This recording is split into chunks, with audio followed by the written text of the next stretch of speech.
조선을 사실상의 핵보역으로 인정하는 것이 아니냐. 조선의 경제 사정이나 식량 사정이 상당히 좋아지고 있을 가능성도 우리가 배제할 수 없다. 미국이 대만 방어를 본토 방어 수준으로 격상한다는 게 핵심적인 이유지.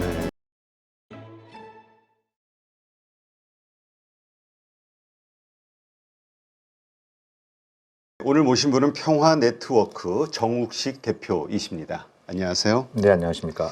자, 지금 김정은 체제 이제 핵 보유국으로 그냥 거의 인정받는 분위기인 것 같아요. 트럼프의 여러 가지 언행을 봤을 때. 네, 트럼프 대통령이 김정은 위원장을 핵보유국, 네. 그러니까 뉴클리어 파워, 때로는 거기다 빅을 붙여갖고 큰 핵보유국 뭐 이런 표현을 쓰면서 사실상 좀 이따 설명드리겠습니다만 이제 저는 조선이라는 표현을 사용을 합니다만 조선을 사실상의 핵보유국으로 인정하는 것이 아니냐 뭐 이런 어떤 좀 우려의 목소리도 좀 나오고 있는 실정입니다. 네. 일단 뭐 조선은 자체적으로 남들이 인정하든 말든 핵무력법도 제정을 했고 또 헌법에도 핵보유국을 명시했기 때문에 자신들은 이미 핵보유의 지위를 갖고 있다. 이렇게 주장을 하고 있습니다만 거기에 대해서 다른 나라들이 어떻게 반응하느냐가 중요한 포인트이지 않겠습니까? 근데 뭐 기본적으로 국제사회의 공통된 입장은 조선을 핵보유국으로 인정할 수 없다라는 게 기본적인 입장이긴 합니다만 근데 동시에 지금 조선과 수교를 맺고 있는 나라가 한 156개국 정도 되는데요. 조선이 핵무장을 했다 해서 단교한 나라는 아직까지 없는 상황이고 또 최근에는 러시아의 푸틴이 사실상 북한을 핵보유국으로 조선을 핵보유국으로 인정하고 있는 그런 어떤 양상이 벌어지고 있죠. 이런 상황에서 과연 트럼프 행정부가 어떤 입장을 취할 것이냐 이게 굉장히 좀 중요한 변수가 될 거라고 예상할 수 있겠죠. 네. 지금 북한에서는 어쨌든 핵보유국 인정을 받고 이러한 것들을 바탕으로 미국과 수교를 맺는 게 목표이다. 이런 분석들이 좀 많잖아요. 그것이 이제 북한 경제를 좀 되돌리는데 도움이 될 것이다. 상당한 영향을 줄 것이다. 이런 분석들이 있긴 한데 현재 북한 경제 상황은 어떻습니까? 뭐 저도 정확히 알 수는 없습니다만 그렇지만 이제 일반적으로 알려진 것보다는 조선의 경제 사정이나 식량 사정이 상당히 좋아지고 있을 가능성도 우리가 배제할 수 없다라고 말씀드릴 수 있을 것 같습니다. 뭐 제가 개인적으로 중국의 좀 조선 사정에 정통한 중국의 친구들한테 좀 물어보면은 자신들도 깜짝 놀랄 정도로 조선의 사정이 굉장히 좋아지고 있다 이런 얘기들을 좀 많이 하고 있는데요. 일단 뭐 예를 들면 이제 한국은행 같은 경우에는 조선의 GDP 추정치를 매년 내놓지 않습니까? 근데 한국은행의 추정치와 김정은 정권이 대외적으로 공표를 하거나 아니면 유엔에 보고한 GDP 성장률의 차이가 한 5% 정도 차이가 납니다. GDP가 5%면 상당한 차이죠. 뭐 굉장히 작은 규모입니다만 한국은행의 추정치와 조선의 발표치 사이에 차이가 평균적으로 한 5% 정도 차이가 나는데 근데 일단 조선의 발표 자료가 1차 자료지 않겠습니까? 예, 한국은행 거는 추정치고 그러면 일단 좀 어느 자료를 근거로 해서 조선의 경제 사정을 분석할 것이냐 이런 부분들이 중요한 포인트일 텐데 일단 우리의 관성은 조선의 발표 내용은 좀 무시를 하고 한국은행의 추정치에 기반을 해서 저쪽의 경제상을 평가하는 그러다 보니까 정작 저쪽에서 지금 어떻게 경제적인 상황이 전개되고 있는지 이런 걸 좀 제대로 못 짚고 있는 것이 아닌가 뭐 그런 좀 우려도 듭니다. 네, 하여튼 트럼프 대통령 이후 도대체 어떤 일들이 벌어질까 다들 우려와 걱정을 좀 하고 있는 상황인 것 같은데 기대보다는 우려가 더 큰 것 같아요. 한국 코리아가 패싱될까 봐. 만날 가능성이 있습니까? 김정은과 뭐 계속 콜은 하는 것 같은데 트럼프 대통령이 일단 트럼프는 확실히 좀 만나고 싶어하는 것 같습니다. 이게 뭐 최근 들어서 이렇게 나오는 입장이 아니라 트럼프가 좀 대권의 꿈을 본격적으로 꾸기 시작한 게 한 1990년대 후반 즈음인데 그때 조선에 대해서 평가를 하고 또 자신이 대통령이 됐을 때 조선을 어떻게 상대할 것인가 이런 어떤 얘기들을 쭉 추적을 해보면 그 이전의 미국의 지도자나 그 이전의 미국의 행정부와는 상당히 좀 결이 다르다는 걸 좀 많이 좀 느낄 수 있는데요. 그러니까 한마디로 말씀드리면 왜 조선이 핵과 미사일을 만들고 있는지 그 지도자를 만나서 그 이유를 캐내고 그 이유가 협상을 통해서 해결이 가능하면 자기는 조선과 친구가 되는 것이고 조선이 핵과 미사일을 만드는 거는 미국이나 미국의 동맹국들한테 그 무기를 사용하는 게 목적으로 한다면 때려 부시겠다. 뭐 이런 어떤 입장을 갖고 있는 거잖아요. 예.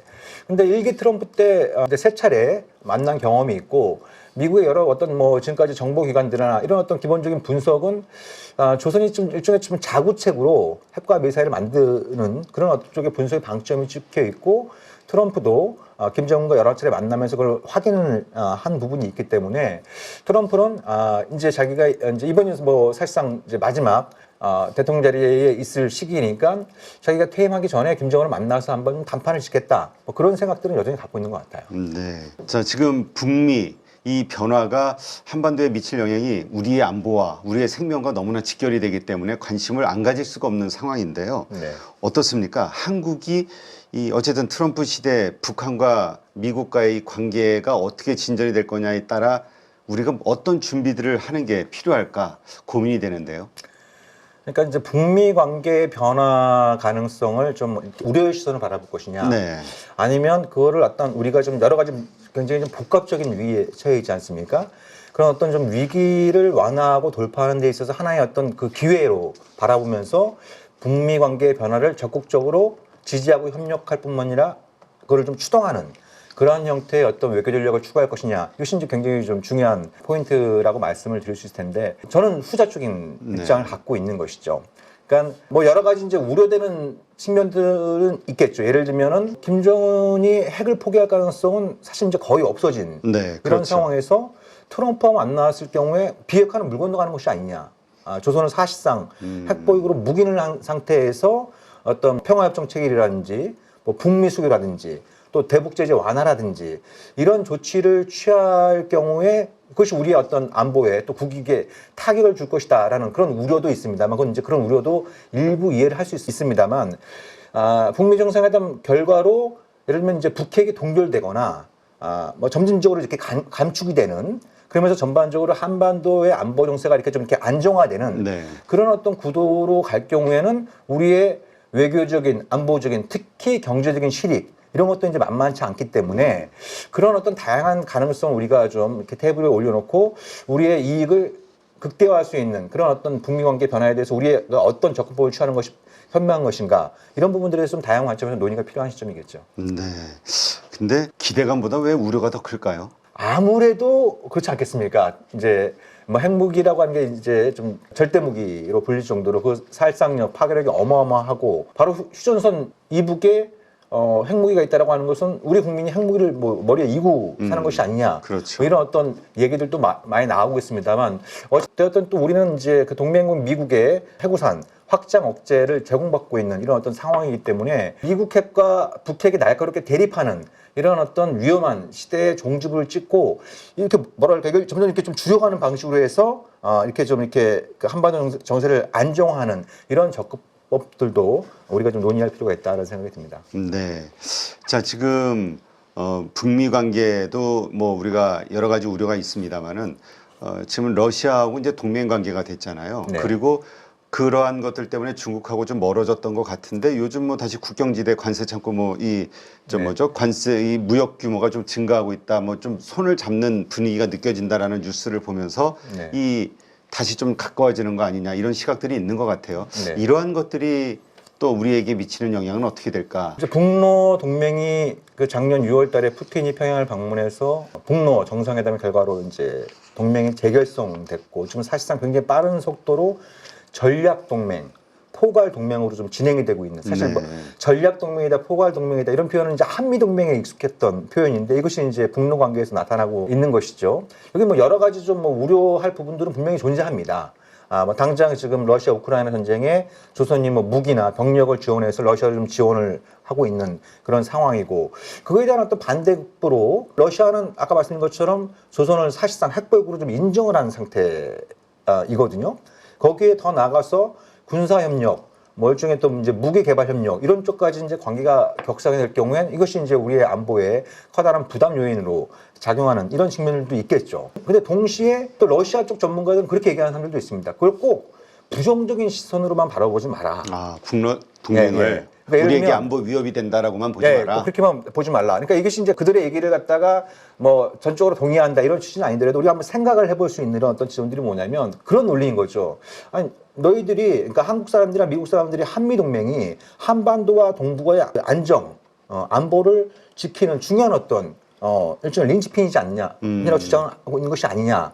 그러니까 뭐 예를 들면 미국이 남북 사이의 무력 충돌 이런 가능성들을 좀 더 이렇게 견제하고 완화하고 그걸 예방하는 이런 역할을 뭐 한다라고 주장을 하는 사람들이 있는데, 마찬가지로 조선이 단독으로 있을 때보다 러시아와 전략 동맹을 맺고 있을 때 조선이 어떤 무모한 행동, 무모한 도발을 일으킬 가능성을 러시아가 그걸 제어할 수 있는, 그걸 갖다가 전략 동맹이라는 틀 통해서 협의를 해서 그걸 제어할 수 있는 이런 어떤 가능성도 같이 볼 필요가 있다. 뭐 그런 차원에서 이제 한러 관계의 중요성을 강조하는 이런 목소리들도 있거든요. 그런 차원에서 우리도 러시아와 가까워지면 결국은 북러 동맹에서도 러시아가 어떤 중재자 역할을 더 크게 할 수 있는 위험한 동맹이 북러 동맹이 우리 안보에 굉장히 좀 위험한 요소로 작용하는 것을 좀 더 좀 이렇게 견제하고 제어할 수 있는 그런 여지가 생길 수 있다. 뭐 이런 어떤 진단들도 존재하는 것이죠. 네, 그렇군요.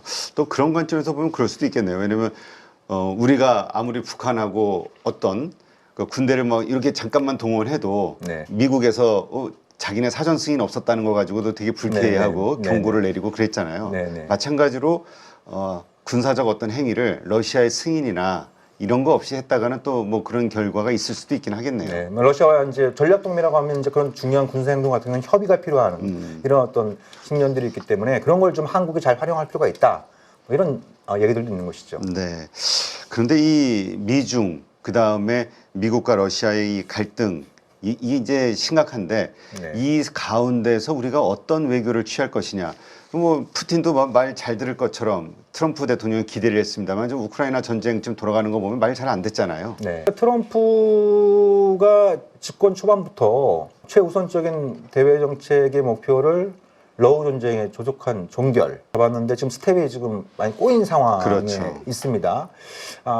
푸틴과 접촉을 해보니까 러시아의 요구 상황이 자기들이 생각했던 것보다 훨씬 좀 높은 상황에 있고, 그런 요구 상황을 갖다가 전적으로 수용하기엔 단순히 어떤 뭐 국제사회나 미국 내의 비판 여론뿐만 아니라 자기가 일종의 좀 루저가 되는 뭐 이런 어떤 부분들도 트럼프가 그걸 또 받아들일 수 없는 그렇죠. 결과이지 않습니까?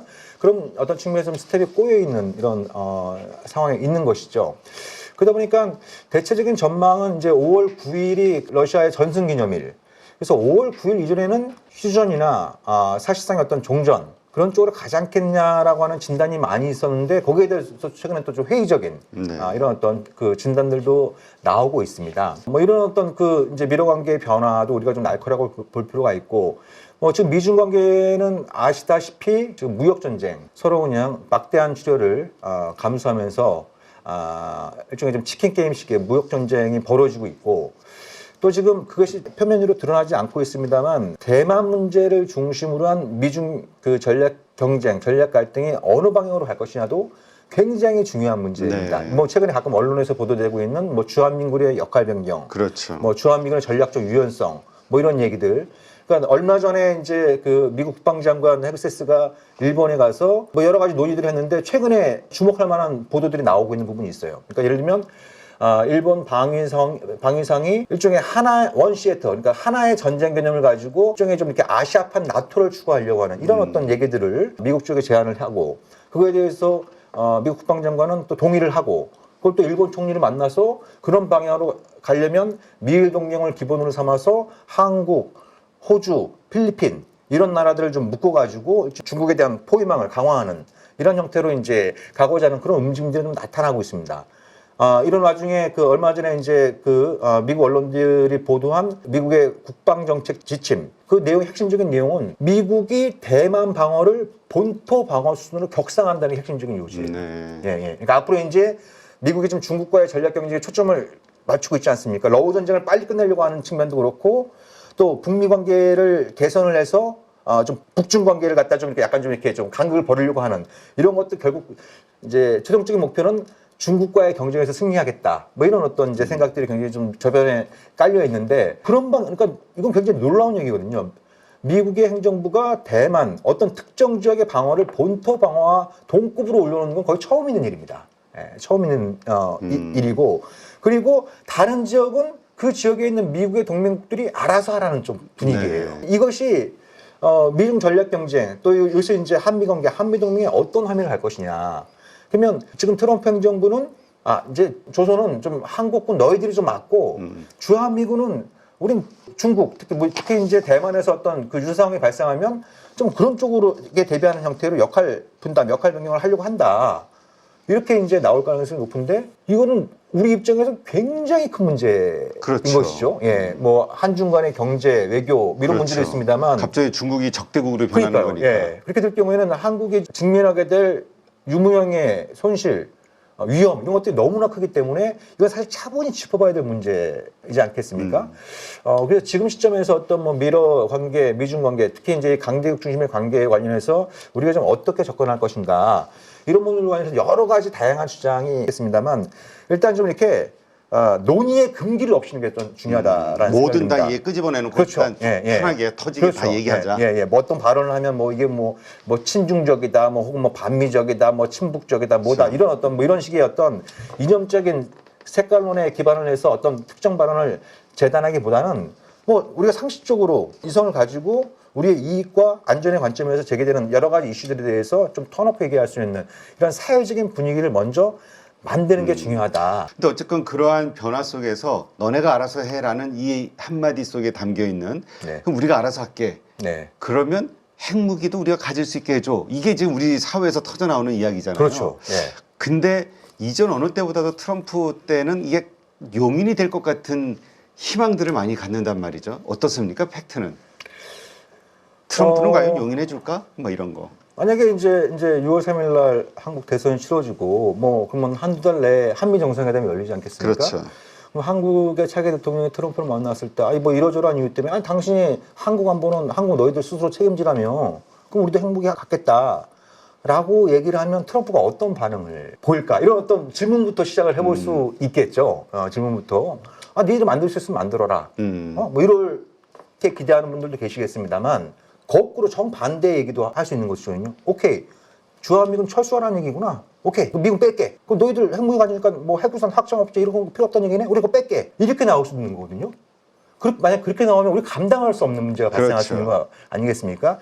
적어도 뭐 핵무장에 대한 찬반을 떠나서 그러니까 한국의 핵무장을 예를 이제 선택을 할 경우에는 그게 뭐 한두에 만들어질 수 있는 게 아닙니다. 제가 여러 가지 그 분석을 해보면 한 5개 안팎의 핵무기를 만드는데도 좋게 한 10년 정도는 잡아야 되거든요.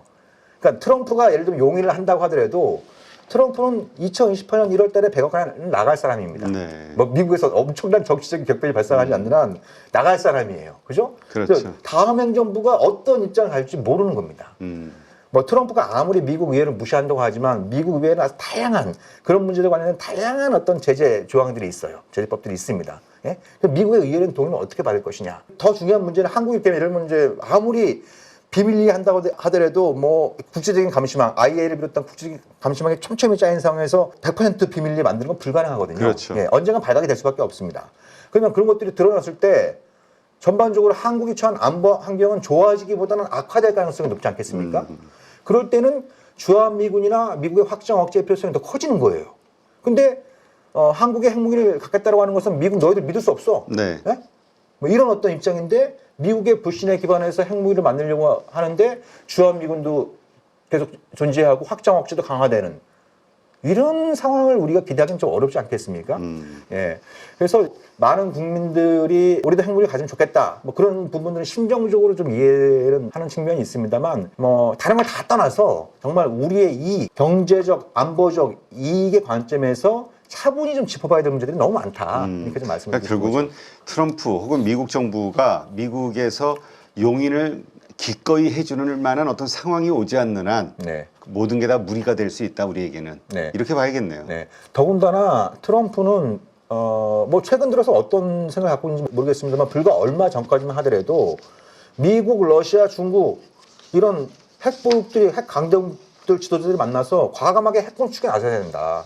세계 비핵화에 나서야 된다. 이런 입장을 갖고 네. 있고 또 지금 이란과 굉장히 핵 문제를 둘러싸고 치열한 협상을 벌이고 있지 않습니까?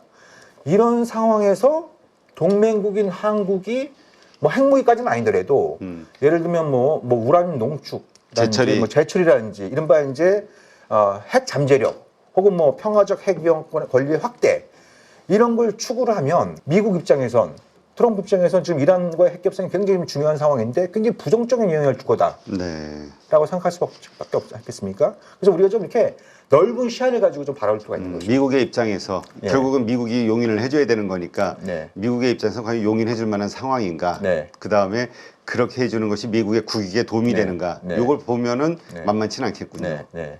네. 알겠습니다. 차기 정부 대북 핵심 정책 어떤 게 키워드가 돼야 된다 보십니까? 저는 쉬운 것부터 하자. 할 수 있는 것부터 하자.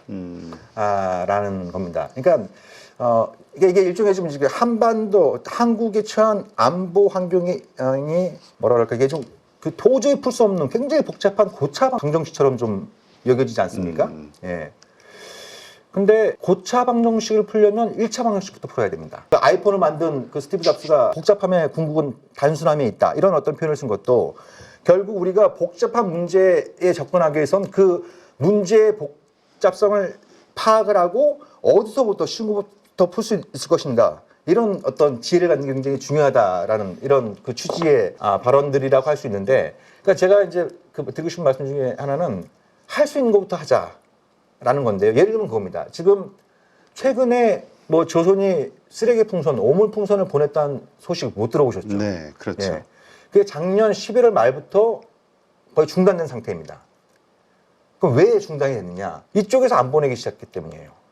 대북 전단 살포가 그러니까 이제 12.3 계엄 사태를 거치면서 통일부의 입장이 바뀌었어요. 네. 그전에는 표현의 자유를 앞세워서 민간단체의 대북 전단 살포를 좀 옹호하는, 그걸 오히려 좀 이렇게 동조하는 이런 어떤 입장을 피력했다가 내란 사태를 거치면서 그런 대북 단체들한테 자제를 요청하고 있어요. 예. 그리고 그 사이에 미국의 정권이 바뀌었는데 그 전에 정권은 그런 어떤 대북 전단 살포의 자금줄 역할을 했다고 한다면 트럼프는 이걸 다 끊어버린 겁니다. 뭐 이러다 보니까 이제 이쪽에서 전단이 안 가니까 저쪽에서도 쓰레기가 안 오고 있어요. 그래서 이런 기조를 계속 유지하는 거. 근데 지금 대북 확성기 방송과 뭐 대남 그 이상한 소리 내는 방송 있지 않습니까? 네네. 배은 방송이라고 할 수 있죠. 이건 계속되고 있거든요. 예. 그러니까 이것도 빨리 중단하면 되는 겁니다. 이쪽에서 중단하면 저쪽도 중단을 하게 되겠죠. 그래서 이런 것부터 이렇게 풀어가는 게 왜 중요하냐면 우리가 작년 하반기에 가장 걱정했던 게 이러다가 정말 남북이 무력 충돌이 발생하는 것이 아니야? 충돌이 발생하면 확정이 이루어지는 것이 아니야? 이런 걱정들을, 그러니까 네. 언제 무력 충돌이 발생해도 이상하지 않을 만큼 굉장히 좀 이렇게 위기가 상시화됐던 이런 어떤 그 국면이 주로 그런 전단살포 문제, 확성기 문제, 뭐 그다음에 뭐 무인기 문제, 뭐 이런 어떤 또 접경 지역에서 좀 예민한 이렇게 대규모의 사격 훈련하는 문제 이런 부분들이 있었는데 이런 것들은 다 하나 할 수 있는 일입니다. 예, 그런 것도 이렇게 하나씩 풀어가면서 일단 좀 남북 관계를 좀 이렇게 안정화하는 이런 조치들부터 취하는 것이 차기 정부의 첫 번째 좀 풀어야 될 숙제가 아닐까 이런 생각이 듭니다. 네, 알겠습니다.